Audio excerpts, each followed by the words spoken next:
사람은 누구나 그 사는 것과 죽는 것에 관심이 많습니다. 사는 것과 죽는 것을 포함해서요, 어떻게 이 땅 가운데서 살아가느냐도 굉장히 관심이 많을 것입니다. 특히 우리처럼 믿음의 사람들, 즉 그리스도인들에게도요, 이 땅 가운데서 하나님이 주신 소명이 무엇인가를 발견하는 것도 중요하고, 그 소명을 이루어가며 이 땅 가운데 어떻게 살아가는가, 내가 어떤 사람인가에 대해서 생각을 해보는 것도 굉장히 관심이 많이 가는 중요한 부분이라고 생각이 됩니다. 오늘 우리가 함께 읽은 이 성경 말씀 가운데요, 죽었다가 살아난 한 여인이 있습니다. 그 여인의 이름은 다비다라고 하는데요, 그 여인이 어떻게 살아났는가를 보니까 베드로, 우리가 잘 알고 있는 베드로가 그 여인을 살려냅니다. 근데 이것은 베드로가 살려냈다라고 보기보다 하나님께서 일하시는 것에 베드로가 쓰임을 받았다라는 것이 더 합당할 것입니다. 베드로가 누구이길래 그 다비다라는 여인을 살릴 수 있었는지, 베드로가 어떤 사람인지, 또 어떤 삶을 살았던 사람인지에 대해서요, 오늘 말씀을 통해서 저와 우리 여러분들이 한번 생각해 볼 수 있기를 바랍니다. 이 본문은요, 베드로가 2차 전도 여행 중에 일이 벌어진 한 사건입니다.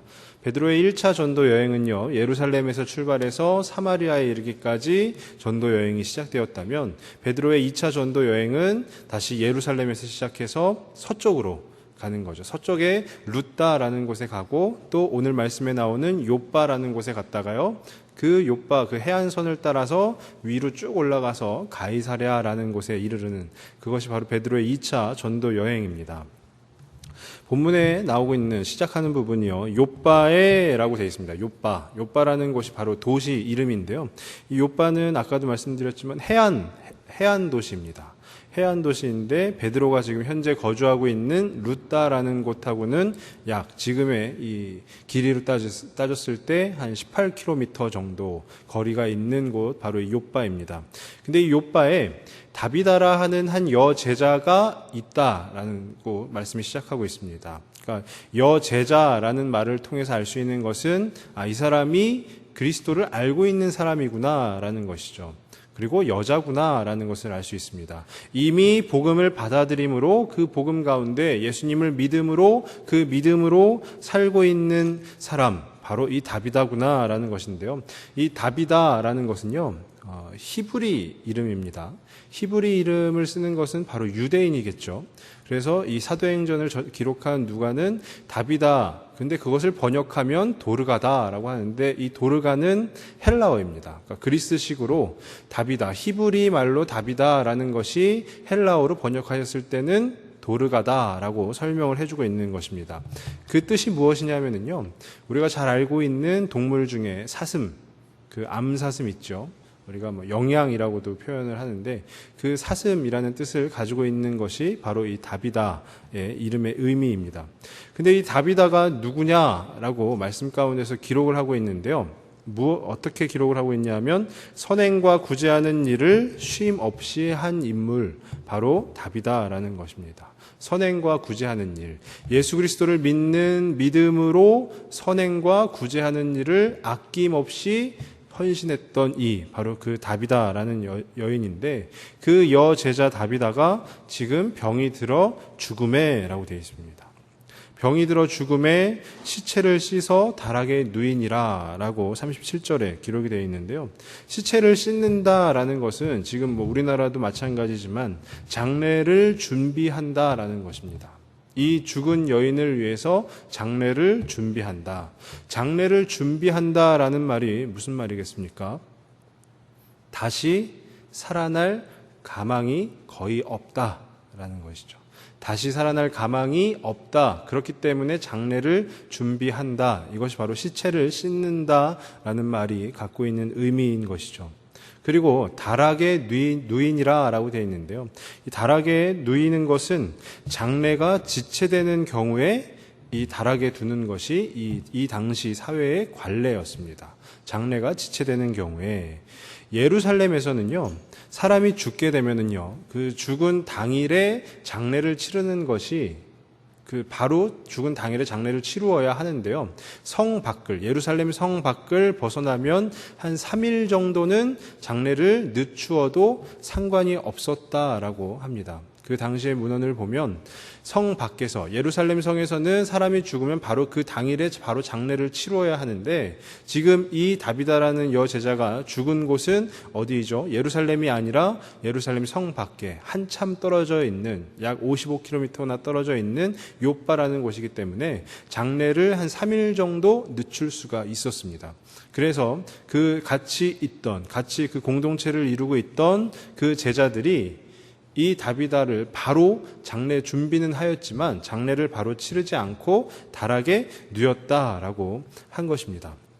물론 왜 장례를 좀 늦추었는지는, 어떤 상황인지는 말씀 가운데서 우리가 찾아볼 수는 없지만 그 뒤 이어서 나오는 말씀을 통해서 알 수 있는 것은요, 38절에 보시면은 룻다가 욥바에서 가까운지라 제자들이 베드로가 거기 있음을 듣고 두 사람을 보내어 지체 말고 와달라고 간청하여 라고 되어 있습니다. 베드로가 현재 룻다라는 곳에 있는데, 제가 아까 말씀드렸지만 18km 정도 떨어진 곳입니다. 근데 그 다비다와 함께 어울리던 제자들이 그 룻다에 베드로가 있다라는 것을 알고 두 사람을 보내서 베드로에게 간청을 하는 것이죠. 그러면 다비다의 장례를 왜 지체하게 되었는지에 대한 답이 어느 정도 우리가 알 수 있지 않겠습니까? 장례를 준비할 정도로, 시체를 씻을 정도로 다시 살아날 가망은 없지만 함께 동역했던 그 제자들의 마음 가운데에는 그래도 살아날 것을 소망하는 그 희망이 담겨 있었던 것이죠. 그리고 이 제자들은 아마 익히 들어서 알고 있었을 것입니다. 베드로라는 그 사도가 범상치 않은 능력을 가지고 있음을, 그 예수님으로부터 부여받은 그 주님의 능력을 갖고 있는 사람인 것임을 알고 있었을 것입니다. 그래서 그 베드로에게 간청을 하는 것이죠. 이리 이 욥바로 와서 우리 다비다를 좀 살려달라고 간청을 하는 것입니다.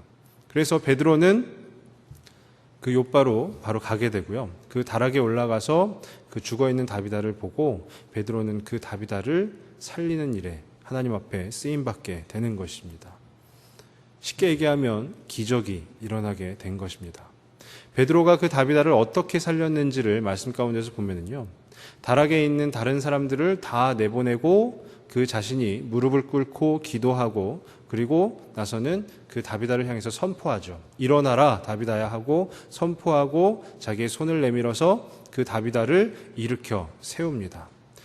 저는 이 베드로가 이 다비다를 살리는 이 모습을 묵상하면서 베드로가 어떤 신앙을 가지고 살던 사람이었는지, 그리고 베드로가 어떤 삶을 살았기에 이처럼 하나님께 쓰임받을 수 있었는지에 대해서 두 가지로 한번 생각해 볼 수 있기를 바랍니다.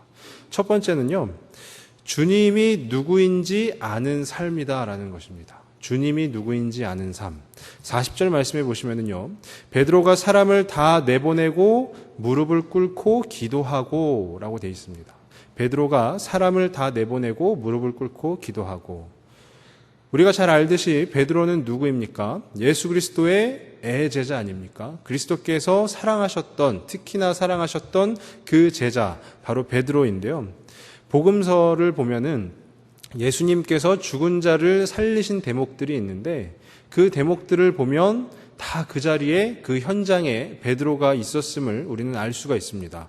먼저 누가복음 7장에 보시면은요, 나인성에서 과부의 아들을 살리실 때도요, 그 제자들이 동행하매라고 말씀이 기록을 하고 있고요.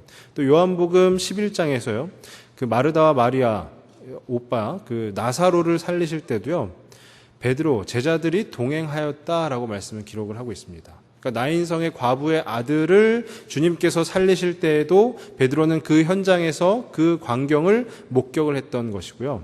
나사로를 주님께서 살리실 때에도 베드로는 그 현장에서 그 광경을 목격을 했던 것입니다. 근데 한 가지가 더 있는데요. 바로 야이로, 회당장 야이로의 딸을 살릴 때에도 베드로가 그 현장에 있었음을 우리는 말씀을 통해서 알 수 있습니다. 회당장 야이로의 딸을 예수님께서 살리시는 장면은 마태, 마가, 누가 그 공관복음 세 곳에 모두 나오는데요. 마가복음 5장 37절에 보시면은요, 베드로와 야고보의 형제 요한 외에 아무도 따라옴을 허락하지 아니하시고, 그 회당장의 집에 들어가실 때 예수님께서 베드로와 야고보 그리고 야고보의 형제 요한 이 3명 외에는 아무도 따라옴을 허락하지 않으셨다라고 말씀 가운데 기록이 되고 있습니다. 그리고 그 회당장의 집에 들어가서도요, 그 슬피 울고 있는 회당장 딸이 죽었기 때문에 슬피 울고 있는 그 무리들을 보시고 예수님께서 말씀하셨는데요. 마가복음 5장 40절에 보시면은 그들이 비웃더라. 예수께서 그들을 다 내보내신 후에 아이의 부모와 또 자기와 함께한 자들을 데리시고 아이 있는 곳에 들어가사라고 말씀을 기록하고 있습니다. 예수님께서 조금이라도 더 빨리 오셨으면 이 회당장 야이로의 딸이 살았을 것인데 이미 죽었다. 그래서 그들이 통곡하면서 예수님께서 걱정하지 말라, 내가 살릴 것이다 했을 때 그 근처에 있던 무리들이 그 예수님의 말씀을 듣고 비웃었습니다. 그 비웃음이 의미하는 것은 다름 아닌 다시 살아나지 못할 것입니다 라는 것 아니겠습니까? 그런데 예수님께서는요, 그 무리들을 다 내보내시고 그리고 그 회당장 야이로와 그의 아내 그리고 자기와 함께한 자들 베드로와 야고보와 요한만 데리고 그 회당장의 집에 들어가서 그 아이를 향해서 달리다굼 하면서 그 아이가 살아나게 하는 그 기적을 베푸십니다. 근데 오늘 말씀에도요, 그 39절에 보시면은요, 베드로가 일어나 그들과 함께 가서 이르매 그들이 데리고 다락방에 올라가니 다비다가 죽은 다락방에 베드로가 올라갔더니요, 모든 과부가 베드로 곁에 서서 울며 도르가가 그들과 함께 있을 때에 지은 속옷과 겉옷을 다 내보이거늘. 울고 있는 것입니다. 그 과부들이 울고 있는데 왜 울고 있을까요? 도르다가 죽었기 때문에. 베드로가 왔지만서도 제자들이 간청하여서 베드로가 왔지만서도 베드로를 통해서 이 죽은 도르가가 다시, 이 다비다가 다시 살아나긴 힘들 것이다라는 것 때문에 계속 울고 있는 것 아니겠습니까? 그런데 베드로는 주님이 행하신 대로 그대로 따라서 합니다. 40절 시작 앞부분을 다시 한번 읽어보면요, 베드로가 사람을 다 내보내고 무릎을 꿇고 기도하고, 그 자리에 있던 과부들을 다 내보내는 것입니다. 예수님이 회당장 야이로의 딸, 그 회당장의 집에 들어가셨을 때 행하신 것 아니겠습니까? 다 내보내고, 베드로도 지금 다 내보내고 하는 것입니다. 주님이 누구인지 아는 것은요, 주님이 어떻게 행하셨는지를 목도하고 그대로 따라하는 것이 바로 주님이 누구인지 아는 것입니다. 그러니까 무리를 다 내보내신 예수님처럼 베드로 자신도 그 주님을 따라서 그렇게 행하게 된 것이죠. 믿음의 사람이 누구입니까? 믿음의 사람을 여러 가지로 정의를 할 수가 있겠지만 한마디로 정의를 해보면요, 바로 그 주님이 걸어가신 그 길을 걸어가는 사람 아니겠습니까? 우리 청년들이 잘 부르는 찬양 중에요, 예수 닮기를 이라는 찬양이 있는데 그 찬양의 후렴 가사가 이렇습니다. 예수 닮기를, 예수 보기를, 예수만 높이길 내가 원하네. 내 평생 소원 예수 닮기를, 예수만 닮기를 내가 원하네. 이것이 바로 믿음의 사람들, 바로 우리들의 신앙의 고백 아니겠습니까? 예수님이 누구인지 안다라는 것은 그 예수님이 어떤 일을 행하셨는지, 예수님이 어떤 말씀을 하셨는지, 예수님이 어떤 행동을 하셨는지를 우리가 말씀을 통해서 보고 그대로 내 삶에 적용해서 따라하는 것, 그것이 바로 주님을 아는 삶 아니겠습니까? 근데 베드로는요, 거기에서 머무르는 것이 아니라 한 가지 더 합니다. 그것이 뭐냐면 무릎을 꿇고 기도하고 라는 것이었어요. 베드로가 예수님이 그 회당장 야이로의 딸을 살리실 때 보았던 그 광경은 예수님께서 그 딸 앞에 무릎을 꿇고 기도하신 모습이 아니었습니다. 그냥 그 야이로의 딸의 손을 잡고 달리다굼이라고 한마디만 외치셨을 뿐인데, 베드로는 지금 다비다 앞에 사람들을 다 내보낸 후에 그 자리에서 자기가 다비다의 손을 잡고 뭐라고 한마디를 외치지 않고요, 무릎을 꿇고 기도하였다라고 말씀은 기록을 하고 있습니다. 예수님은요, 한마디로 사람을 살릴 수 있지만 베드로는 한마디로 사람을 살릴 수는 없습니다. 이것이 주님과 그 예수님과 베드로의 차이점 아니겠습니까? 근데 주님이 누구인지 아는 것이라는 것은 주님이 어떻게 행하셨는지를 보고 그대로 따라하는 것도 있지만 그 주님과 내가 다르다라는 것을 인식하는 것 또한 포함이 되는 것입니다. 다르다라는 것이 무엇을 의미하냐면요, 주님이 우리의 경배를 받으실 분이 되시기 때문이에요. 주님과 우리가 누구인지 안다, 따라한다 해서 내가 예수가 되는 것이 아니라 내가 예수가 되어서는 안 되는 것이죠. 예수님과 우리는 동행을 하는 것이지 닮아가는 것이지 내가 예수가 될 수는 없는 것입니다. 그렇기 때문에 나의 어떤 말과 나의 어떤 행동으로 인해서 우리가 예수님처럼 될 수는 없다라는 것이죠. 다르다라는 것은 이처럼 우리는 예수님을 경배해야 되는 대상, 즉 예수님으로부터 구원받은 존재들이라는 것을 내 삶 가운데에서 계속해서 끊임없이 인식하고 또 인정하며 그렇게 살아가야 된다라는 것입니다. 그것이 바로 주님이 누구인지 아는 삶이 되는 것이죠. 대통령이 있는데요, 그 TV에서 나오는 대통령의 모습을 보면은요, 대통령의 비서가 여러 명이 있겠죠. 근데 그 중에서 대통령과 늘 어느 자리가 되었든지 간에 동행하는 이가 한 명 나옵니다. 바로 수행비서인데요. 수행비서가 아무리 대통령이 하는 것을 다 따라하고 대통령이 가는 곳마다 다 간다고 하여서 그 수행비서는 대통령이 될 수가 없는 것이죠. 이처럼 우리도요, 주님을 닮아가고자 하는 희망, 그 소망을 가지고 살아가지만 그렇다고 해서 우리가 주님이 될 수는 없다라는 것입니다. 베드로는 그렇기 때문에 예수님은 단지 그 회당장의 딸의 손을 잡고 달리다굼이라고 외치셨지만 자기 자신은 그렇게 할 수가 없었기 때문에 그 자리 가운데에서 무릎을 꿇고 기도하였던 것입니다. 모르긴 몰라도 얼마나 정성을 다해서 마음을 다해서 기도했겠습니까? 이 죽은 다비다가 다시금 살아나기를 얼마나 간절히 기도했겠습니까?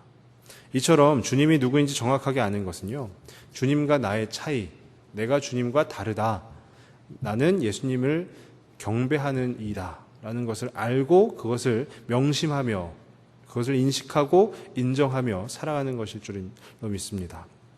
저는 바라기는 저와 우리 성도님들 모두가 그 주님을 아는 삶을 살아갈 수 있기를 바랍니다. 그래서 그 주님이 어떻게 행하셨는지, 그 주님이 무슨 말씀을 하셨는지 그것에 우리가 목도하여서 주님이 어떤 분이신지를 알기를 원하고요. 또 한 가지는 그렇다고 해서 내가 그 주님처럼 되어서 내가 주님이다라고 하는 것이 아니라요, 그 주님이 어떠한 분인지 나와의 차이를 날마다 우리의 삶 가운데에서 고백하면서 살아가실 수 있기를 바랍니다. 그런가 하면 두 번째로 살펴볼 것은요, 주님의 능력으로 사는 삶입니다. 오늘 말씀 40절 아까 읽은 그 뒷부분에 보시면은요, 돌이켜 시체를 향하여 이르되 다비다야 일어나라 하니 그가 눈을 떠 베드로를 보고 일어나 앉는지라 되어 있고요. 41절 시작 부분에 보시면 베드로가 손을 내밀어 일으키고 라고 되어 있습니다. 베드로가 외친 말이 일어나라 라는 말인데요, 어디서 많이 본 듯한 장면 아닙니까?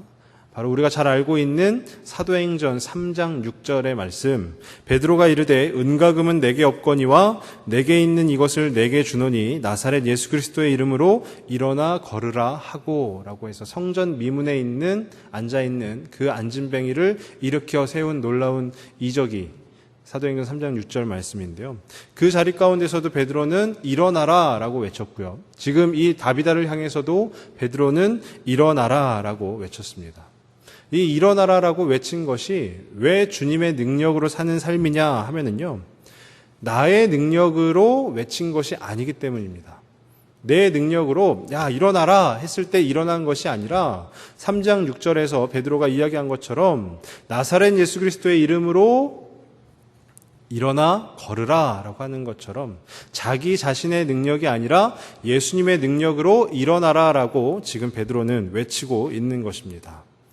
이렇게 믿음의 사람은요, 자기의 능력이 아닌 그리스도의 능력으로 사는 자가 바로 믿음의 사람 아니겠습니까? 내 모든 시험 무거운 짐을 우리가 잘 아는 찬송인데요. 그 찬송 후렴구에 보시면은요. 무거운 짐을 나 홀로 지고 견디다 못해 쓰러질 때 불쌍히 여겨 구원해 줄 이 은혜의 주님 오직 예수.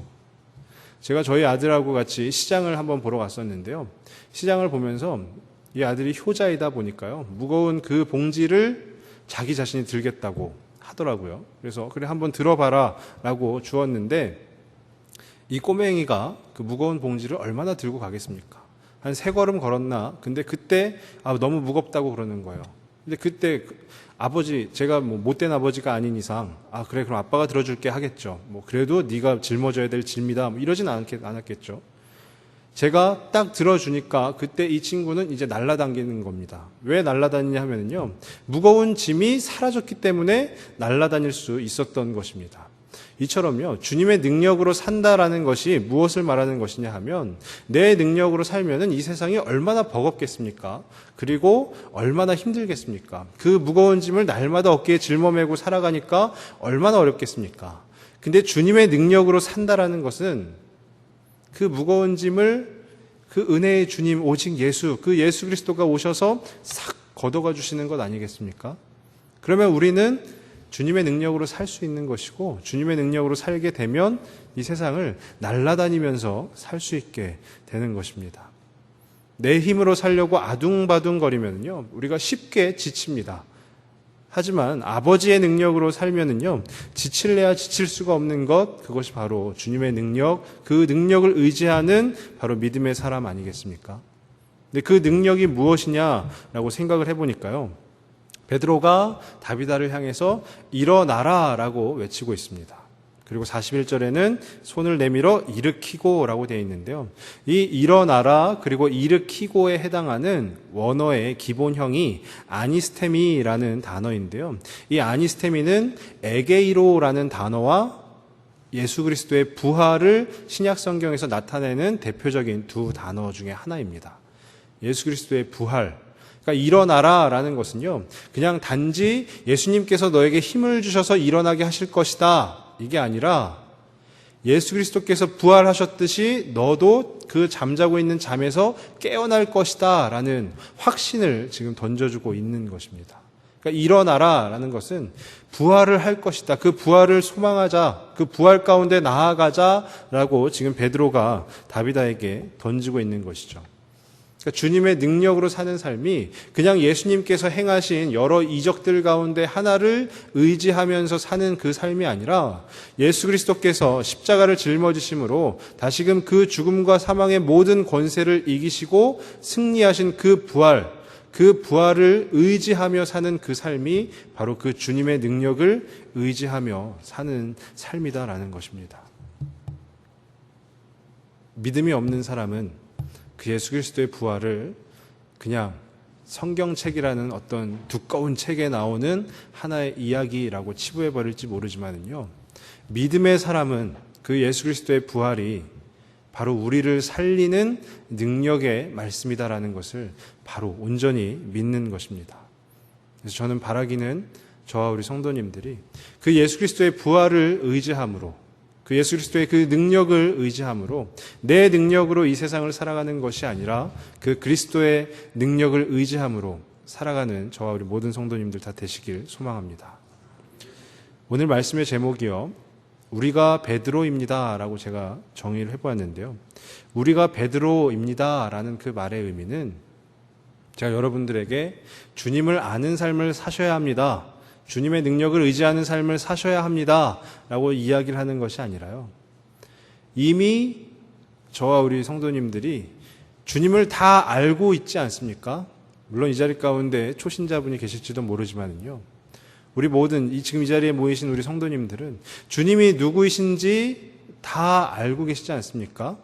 그리고 그 주님의 능력, 그 부활이 어떤 것인지도 또한 다 알고 계시지 않습니까?